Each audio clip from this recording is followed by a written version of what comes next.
का तो बहुत अच्छा है और मौसी जी और शोले की बात करने लगे। अनुराग भदौरिया जी, ये यूपी के दो लड़कों में से कौन से लड़का जो बड़का हो गया नेता प्रतिपक्ष बन के, या वो लड़का जो छुटका हो गया यूपी में नेता प्रतिपक्ष था और वहां जाके अब नेता प्रतिपक्ष के पीछे खड़े हो गए? आपका डिटेल में आ गया, 5 यादव एनकाउंटर मारे गए, 10 ब्राह्मण मारे गए, बताइए। और मजे की बात कर रहा हूं, आपका मनोरंजन हम लोग सब सुन रहे थे, आपका नृत्य शैली का डिबेट हम लोग पूरा सुन रहे थे। अब वाक्य सुनिए, वीडियो आया है उसमें जिस बच्चे को मारा जा रहा है, पीटा जा रहा है, उसका नाम क्या है? अंकित यादव। अब यादव नहीं, अखिलेश यादव के अंदर का, अखिलेश जी और ममता जी में केवल कनेक्शन ये है कि वो मजबूत वाला वोट बैंक है, उससे चुप रहना है, कुछ नहीं बोलना है, तब यादव नहीं दिखेगा। रमाकांत यादव, और उन्होंने कहा था मुलायम सिंह ने बुला के कि माफी मांगो मौलानाओं से, रमाकांत यादव ने मना कर दिया था और उसके बाद पार्टी छोड़ दी। उंगली उठा रहे हैं हमारे लोगों पे, हमारे नेताओं पे। गए फोन करने ममता जी को, गए नरेंद्र मोदी फोन करने, नीतीश कुमार जी फोन करने। बिहार नहीं चाहिए, बिहारी ने भर भर के बोरा में लेके जाते हैं महिलाओं को मोदी मोदी करवाने के लिए, और वहीं उड़ीसा में तमिलनाडु के तो मुख्यमंत्री ने क्या बोला था बिहारियों के लिए? हम तो किसी वो शब्द, हम किसी काम को छोटा नहीं मानते, उन्होंने कहा था यही काम करने का किसी ने स्टालिन को। चुप। तेलंगाना ने क्या बोला था, तेलंगाना के मंत्री ने बिहार के लोगों के लिए तो बोला था चुप। तो कहा जाता था लालू यादव जी गरीब गुरबा के मुख्यमंत्री हैं। आज गरीब गुरबा का परिवार बिहार का सबसे अमीर परिवार है, जिसके ऊपर सैकड़ों करोड़ का कितना जबरदस्त अनुग्रह है कि जब कुर्सी छोड़नी थी तो कौन नजर आया? सबसे पहले मेरा साला चलता था, फिर मेरी पत्नी, फिर मेरा बेटा, फिर मेरा दूसरा बेटा, फिर मेरी पहली बेटी, फिर मेरी दूसरी बेटी। खत्म। जातिवाद का चूरन, परिवार को संपत्ति संपूर्ण। बताइए। जय श्री राम दोस्तों, कैसे आप? आई होप सारे स्वस्थ होंगे और मस्त होंगे। तो आज की डिबेट आज की डिबेट में हम देखेंगे अनुराग भदौरिया और आरजेडी की प्रवक्ता प्रियंका भारती की भाजपा प्रवक्ता सुधांशु त्रिवेदी के साथ टक्कर। दोस्तों, आप तो जानते ही हैं कि अगर डिबेट में अनुराग भदौरिया है तो डिबेट में डिबेट कम और मनोरंजन ज्यादा होता है। यही बात जब सुधांशु त्रिवेदी ने बोल दी तो अनुराग भदौरिया बीच में कूदकर चिल्लाने लगा, जो कि उसकी आदत है। डिबेट किसी भी विषय पर हो पर उसने 2-3 विषय को लेकर ही बोलना है। हिंदू मुस्लिम, जातिवाद, महंगाई, बेरोजगारी, किसान और भदौरिया की डिबेट खत्म। भदौरिया को केवल बोलना है पर सुनना नहीं है कि दूसरे प्रवक्ता उनके इन विषयों पर क्या बोलना चाहते हैं, क्योंकि वह किसी को बोलने ही नहीं देता। इसी चक्कर में वह हर डिबेट में अपनी बेइज्जती जरूर करवा लेता है, क्योंकि उसका फीड बंद करना पड़ता है ताकि और प्रवक्ता भी अपनी बात को रख सके। इस डिबेट में भी ऐसा ही हुआ। जब बीजेपी के प्रवक्ता सुधांशु बोल रहे थे तो भदौरिया लगे शोर मचाने, क्योंकि सुधांशु ने उनके नेता को छुटका नेता प्रतिपक्ष बोल दिया था। सुधांशु का बोलना था कि राहुल से छोटे, पर भदौरिया लगे चिल्लाने हमारे नेता बड़े नेता है। सुधांशु ने पूछ लिया आरजेडी प्रवक्ता और भदौरिया से कि अभी बंगाल के सिलीगुड़ी में एक लड़के को पीटा गया है, जानते हो उसका नाम क्या है? उसका नाम अंकित यादव है। अब तुम्हारे मुंह में दही जम गई क्या? क्यों नहीं बोलते कि बंगाल में जो हुआ वह ठीक नहीं है, इसलिए कि वहाँ ममता दीदी की सरकार है, इसलिए बंगाल पर नहीं बोलना। तुम दोनों पार्टी केवल और केवल अपने परिवार के यादवों के बारे में सोचती हो, बाकी जाए भाड़ में। यही चरित्र है इन दोनों दलों का। इस पर आरजेडी की प्रवक्ता लगी अपना ज्ञान बांटने और भदौरिया भी, पर उसके बाद सुधांशु ने जो बोला तो दोनों प्रवक्ताओं की बोलती बंद हो गई। तो देखते हैं कि सुधांशु ने ऐसा क्या बोला कि दोनों प्रवक्ता बोलने लायक नहीं रहे। तो शुरू करते हैं डिबेट को। तो ये कह रहे हैं, मैं मुद्दे की बात बिल्कुल इन्हीं के नेता के मुद्दे की बात करता हूं। पहली बात, अनुराग भदौरिया जी ने कहा लड़का तो बहुत अच्छा है और मौसी जी और शोले की बात करने लगे। अनुराग भदौरिया जी, ये यूपी के 2 लड़कों में से कौन से लड़के की बात हो रही है जो कभी कभी बैठ जाता है लोगों के साथ और कुछ पता नहीं तब 4 लोग बहका ले जाते हैं? तो जरा दर्शकों को बता दीजिएगा कि ये 2 लड़कों में से कौन से लड़के की बात हो रही है? वो लड़का जो बड़का हो गया नेता प्रतिपक्ष बन के, या वो लड़का जो छुटका हो गया यूपी में नेता प्रतिपक्ष था और वहां जाके अब नेता प्रतिपक्ष के पीछे खड़े हो गए? अब आपके नेता यानी छुटका नेता अखिलेश जी की बात करता हूं। ये बताइए, अपराधी की जाति तो पूछना तो ये तो सवाल है। यूपीएसटीएफ का डिटेल दिया गया, 5 यादव एनकाउंटर मारे गए, 10 ब्राह्मण मारे गए। बताइए। और मजे की बात कह रहा हूं, अभी सुनिए, एक लाइन कह दूं, पूरी बात सुनिए। बोलिए। और बंगाल में जो सिलीगुड़ी में वीडियो आया, आप देखिए, बीच में मत बोलिए, आपका मनोरंजन हम लोग सब सुन रहे थे, आपका नृत्य शैली का डिबेट हम लोग पूरा सुन रहे थे। अब वाक्य सुन लीजिए। सुनिए, सिलीगुड़ी का जो वीडियो आया है उसमें जिस बच्चे को मारा जा रहा है, पीटा जा रहा है, उसका नाम क्या है? अंकित यादव।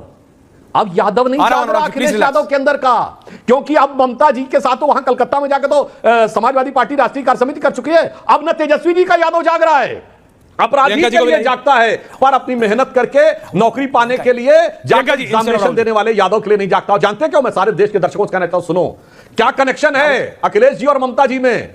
केवल कनेक्शन यह है कि वो मजबूत वाला वोट बैंक है, उसलिए चुप रहना है, कुछ नहीं बोलना है, तब यादव नहीं दिखेगा। याद करिए आजमगढ़ का दंगा अनुराग जी, जब यादवों की बेटियों के साथ बदतमीजी हुई थी, मुलायम सिंह जी सीएम थे, दंगा हुआ था और आपके खासिल खुसूस थे रमाकांत यादव, और उन्होंने कहा था मुलायम सिंह ने बुला के कि माफी मांगो मौलानाओं से, रमाकांत यादव ने मना कर दिया था और उसके बाद पार्टी छोड़ दिए थे। इसलिए ओबीसी हो या अपनी जात हो, तब तक जब तक वो मजबूत वाला वोट बैंक ना, मजबूत वाला वोट बैंक दिखा, खटाक से सब यादव यादव किनारे। अब पूछना चाहता हूं, बताइए भाई, अपराधी की जात पूछ रहे थे, परीक्षार्थी की जात क्यों नहीं दिखाई पड़ रही? प्रियंका जी अनुराग जी आ रहा हूं 10 सेकंड 1 on 1 अच्छा बोलिए 10 second okay Priyanka ji 10 second Rahul ji सबसे कुछ नहीं बोलते। हाँ नहीं देखिए सुधांशु जी एक बात मान लीजिए, अखिलेश यादव जी देश के बड़े नेता हैं जिन्होंने भारतीय जनता पार्टी को उत्तर प्रदेश में हराया है। छुटका नेता नहीं, पहले अपनी भाषा सुधार लीजिए। उत्तर प्रदेश में आपको 33 पे समेटने वाले हैं। दूसरी बात, जो आप लंबी लंबी बातें भी बता रहे थे ना रमाकांत यादव जी का, ये झूठ सच कहां से लाते हो कि माफी मांगी फलाना के? झूठ बोलना परोसना बंद कर दीजिए, ये झूठ है, आपका प्रोपेगेंडा है। आप प्रोपेगेंडा मास्टर हैं, सभी जानते हैं। कितनी चालाक झूठ बोल रहे रमाकांत यादव मौलवी जी से माफी माने आप नए झूठ बोल रहे हैं। आपके साथ दिक्कत Okay, 10 seconds over. तथ्य पे बात नहीं करते प्रियंका और जी। आप हमेशा विपक्ष की बात करते हैं। Okay Anurag ji now you are repeating. Thank you Priyanka Bharati and then Rahul ji का analysis. I am waiting for it. इतने दिनों बाद तो आए। अच्छा प्रियंका जी फटाफट ma'am your viewpoint. Then I like that. Sudhanshu Trivedi ji बड़े प्यार से अभी कह गए कि मार खाने वाला अंकित यादव था, ये नहीं बताया कि मारने वाले की जाति क्या थी।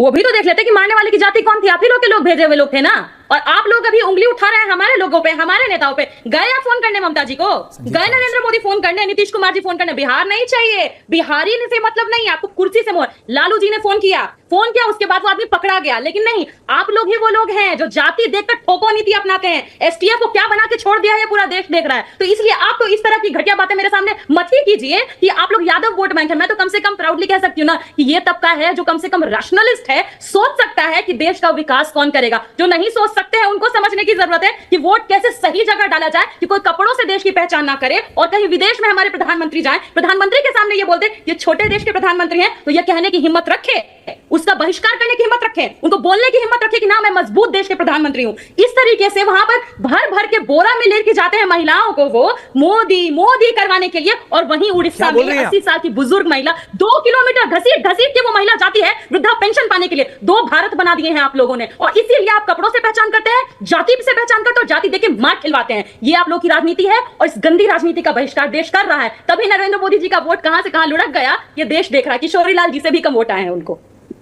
देखिए मैं आपकी बात समझता हूं, एक बात बता रहा हूं प्रियंका जी, वो जो आप बूढ़ी अम्मा की बात करती हैं, राहुल देव जी ऑन है प्लीज।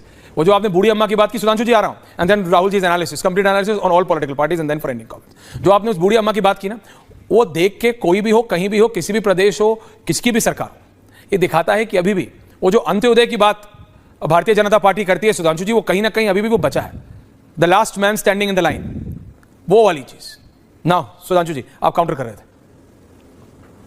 हाँ देखिए, मैं कहूँगा प्रियंका जी को राष्ट्रीय चैनल पे गंभीरता से विषय रखना चाहिए। कोई ज़रूरत नहीं है ये खराब, घटिया और झूठा ये सब शब्दों का प्रयोग करने का। मैं पूछना चाहता हूँ, तमिलनाडु के तो मुख्यमंत्री ने क्या बोला था बिहारियों के लिए? हम तो हम किसी काम को छोटा नहीं मानते। उन्होंने कहा था यही काम करने के लिए आते हैं। तो बोला था लालू जी ने स्टालिन को चुप। तेलंगाना ने क्या बोला था, तेलंगाना के मंत्री ने बिहार के लोगों के लिए? तो बोला था चुप, कांग्रेस के साथ। इसीलिए मैं कहना चाहता हूं, और आपकी पार्टी बहुत बढ़िया है। हम लोग बचपन में थे तो कहा जाता था लालू यादव जी गरीब गुरबा के मुख्यमंत्री हैं, और आज गरीब गुरबा का परिवार बिहार का सबसे अमीर परिवार है, जिसके ऊपर सैकड़ों करोड़ का नोटिस है। दिल्ली में भी कहा जाता, आरोप है कि दिल्ली में फार्म हाउस है, आरोप है कि जमीनें ले ली हैं, और इनका सामाजिक न्याय कितना जबरदस्त है, और अपनी जाति के लिए कितना जबरदस्त अनुग्रह है कि जब कुर्सी छोड़नी थी तो कौन नजर आया? सबसे पहले मेरा साला चलता था, फिर मेरी पत्नी, फिर मेरा बेटा, फिर मेरा दूसरा बेटा, फिर मेरी पहली बेटी, फिर मेरी दूसरी बेटी। खत्म, जातिवाद का चूरन, परिवार को संपत्ति संपूर्ण। बताइए, आपके रामकृपाल यादव जी इतने पुराने लेफ्टिनेंट थे, मीसा भारती के लिए खैट से छोड़ दो सीट। इसीलिए मैं कहना चाहता हूं, परिवार के अलावा किसी को सत्ता दी हो तो बताइए। ये दोनों पार्टियां खड़ी हुई हैं, 30 साल हो गए इन पार्टियों को बने हुए, 35 ईयर्स 1990 से आज तक। राष्ट्रीय अध्यक्ष और मुख्यमंत्री का पद मिलेगा तो किसी यादव जाति के व्यक्ति को नहीं मिलेगा, सिर्फ हमारे परिवार में रहेगा। अन्यथा बता दे, हमने 2 यादव सीएम बनाए, बाबूलाल गौड़ और मोहन यादव। ये दूसरा बना बता दे तो मैं चुनौती के साथ कहता हूं, परिवार के बाहर किसी को कुछ नहीं, से चूरन देना है और सारी शक्ति अपने हाथ में संपूर्ण लेना है। ओके राहुल देव, नहीं आप हमेशा जवाब देने के लिए तत्पर है। एक सेकंड रिलैक्स, अरे please learn from your partners. Arvind Kejriwal ji की पार्टी के देखिए विधायक शांत बैठे, रिलैक्स। राहुल देव जी, आपने आम आदमी पार्टी को सुना, आपने भाजपा को सुना, आपने समाजवादी पार्टी को सुना, आपने आरजेडी को सुना। मैं आपका एनालिसिस चाह रहा हूं, एंड देन देखिए, अब मैं हर बार ये कहना पड़ता है कि भाई अलग अलग पार्टियों के प्रवक्ताओं का काम है अपनी पार्टी का बचाव करना, दूसरे पर हमला करना, तो वो हो रहा है। उसके काफ़ी सब सुपरिचित है, सारे तर्क हम पहले भी सुन चुके हैं, आगे भी ये सब दिए जाते रहेंगे, और सबके पास अपनी अपनी सूचियाँ हैं दूसरों पर हमला करने के लिए, आरोप लगाने के लिए। तो अब उसमें कोई तथ्य नहीं है। मोटी बात यह है, अगर हरियाणा की जैसे बात वहाँ से शुरू की थी हमने, तो ये बात तो बिल्कुल ठीक है, और ये कि भाजपा विरोधी वोटों को काट कर आम आदमी पार्टी कांग्रेस के ही कोई नुकसान पहुंचाएगी, ये बिल्कुल साफ साफ है, इसमें कोई किंतु परंतु की गुंजाइश नहीं है। और दूसरी बात यह है कि वो अपने को राष्ट्रीय पार्टी मानते हैं, और वो हैं भी, क्योंकि अब 2-3 जगह उनकी सरकार हुई है। तो वो हरियाणा स्वाभाविक तौर पर पंजाब और दिल्ली के बीच में पड़ता है, तो उनका अगला निशाना सरकार बनाने के लिए, मजबूत होने के लिए, पार्टी के प्रसार के लिए हरियाणा ही हो सकता है। पिछले चुनाव में उनको अपनी आशाओं से बहुत ही कम सफलता मिली है, इस बार भी कोई बहुत उल्लेखनीय मिलेगी ऐसा मुझे नहीं लगता।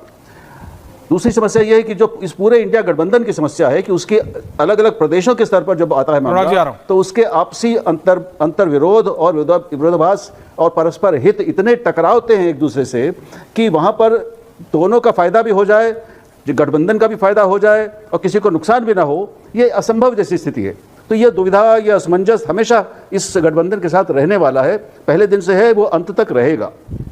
इसलिए हम, चाहे आप बंगाल का उदाहरण ले लें, आप महाराष्ट्र का उदाहरण ले लें, आप कहीं और का उदाहरण ले लें, हरियाणा, पंजाब, सब जगह। आपको डिबेट पसंद आएगी, डिबेट पसंद आए तो लाइक कीजिए, शेयर कीजिए, तो हिट कीजिए बटन, सब्सक्राइब बटन को हिट कीजिए और सब्सक्राइब कीजिए, ताकि वीडियो की पहली नोटिफिकेशन आप तक तुरंत पहुंच जाए। तो मिलता हूं फिर किसी नए डिबेट के साथ, तब तक जय श्री राम।